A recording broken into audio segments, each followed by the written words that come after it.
Hello beautiful people of this planet, my name is Max and I want to talk about my experience with drones a bit, because as a filmmaker I started off with actually a FPV drone because I thought it just looks way cooler. I saw all of those crazy videos with people diving down buildings and I was like, hell yeah, I want to do that. And on the book everything looked really cool, like you had goggles where you look through and you had a controller almost like on a PlayStation or Xbox.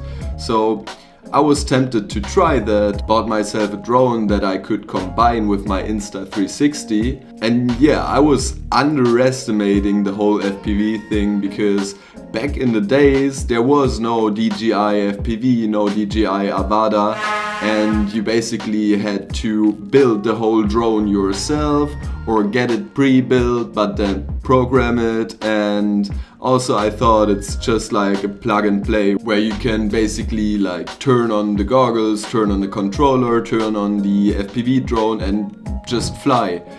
But I was so wrong. Well, actually it turns out that it takes quite an effort and a long time to practice flying, because it's super hard if you fly in acro mode or manual mode, as DJI said. And well, I spent a lot of time in the simulator. I think it was about 20 to 30 hours, which made me really beginner-like good. So I couldn't do any crazy stuff, but at least I could fly safe without crashing. Well, that happened anyway, but I unfortunately had to sell my drone, and the result with the Insta360 as the camera wasn't as great as I expected it to be anyway. So I settled for a DJI Mini, and actually this was quite nice because it's stabilized, it's smooth, you don't really have to take care about anything, because if you leave the controller it will just stay in place. And you know, this is cool and stuff and you can get cool shots, but the thrill of having an FPV drone and flying with those goggles, being the bird, was so amazing that I decided to get myself another FPV drone, and I decided to go for the DJI AVATA. The AVATA is basically a drone that combines the classical FPV experience with the normal drone, and so that means it has got two modes where everything is stabilized and you can kind of fly it like a mini, and the third mode is the manual mode, which equals the acro mode for traditional FPV. And yeah, I had a blast so far. I was just flying 3 times till now, and out of the box it comes delivered with this little motion controller, please focus, which is a kind of cool thing. If you just want to get out and fly, you can do that first try, and it's really intuitive. It's like there is no biggie. You just turn it like this, the drone's turning like this, you turn it like this, the drone's turning upward, downward.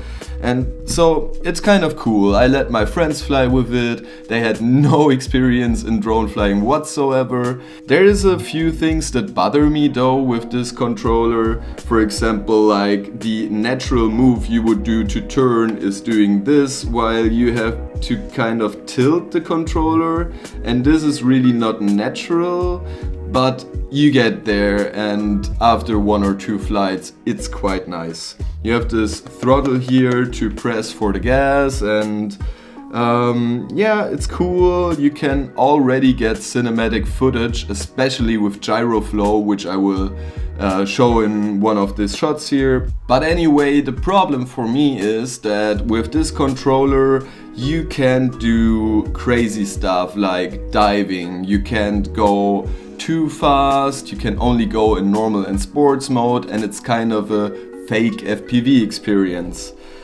I know how hard it can be, and I mean, my first time trying FPV is already 2 years ago, so to get back into that for me is almost beginner-like, because I didn't spend too much time on the other FPV drone.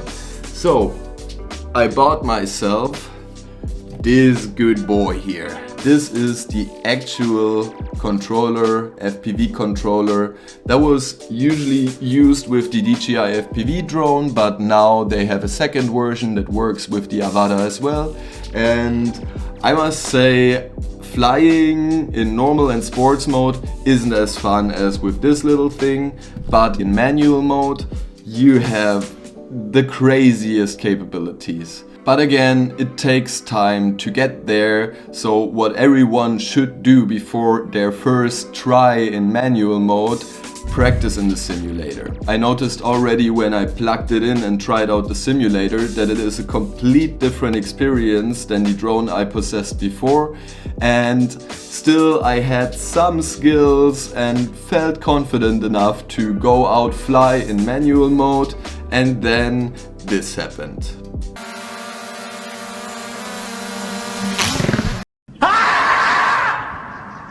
But that's no problem, because the drone itself is really well built and secured, even if I think that is all plastic.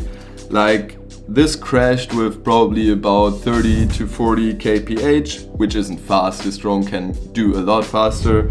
And it was grass. Of course, if you full send it into stone or whatever, it will break.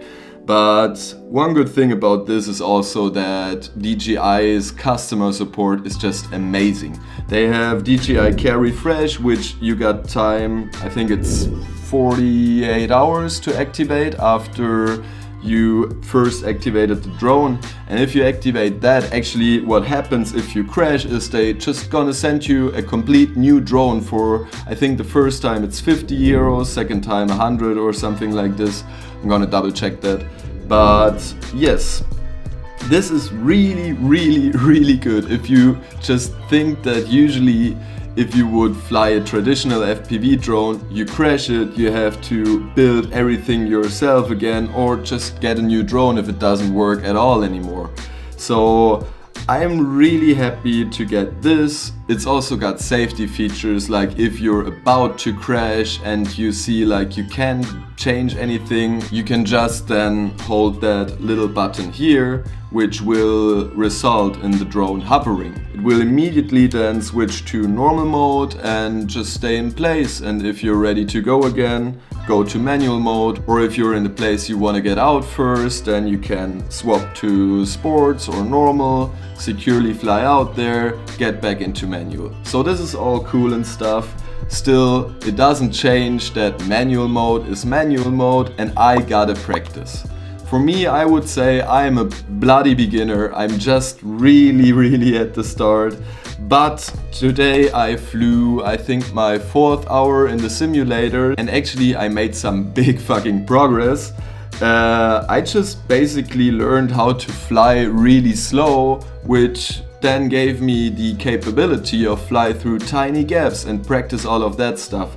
So I'm feeling way more secure, though I'm gonna spend a lot more time in the simulator till I feel really ready to fly. For now, I'm gonna like basically check for open fields where there's not a lot of stuff that can happen. No people, no cars, no streets, nothing I can crash into except of, well, grass. And also I want to make a little series about my progress with this beautiful drone. So far it has been a blast to fly, and I really wonder where I'm gonna be at in maybe about 1 year. Let's see how I'm gonna handle this. If you've got an idea, you wanna see weekly progress of me, just put that down in the comments below. And yes, that's gonna be all from me for now. I will try to practice at least an hour in the simulator daily and go out to fly 2 times a week at least. And yeah, of course, it would be a bit boring if I only fly in the same places. So a little challenge for me will be to find a lot of different spots where I can fly as well. And yeah, till then, I wish you a great day. Consider hitting that like and subscribe button if you don't want to miss out on future videos. And I see you next time.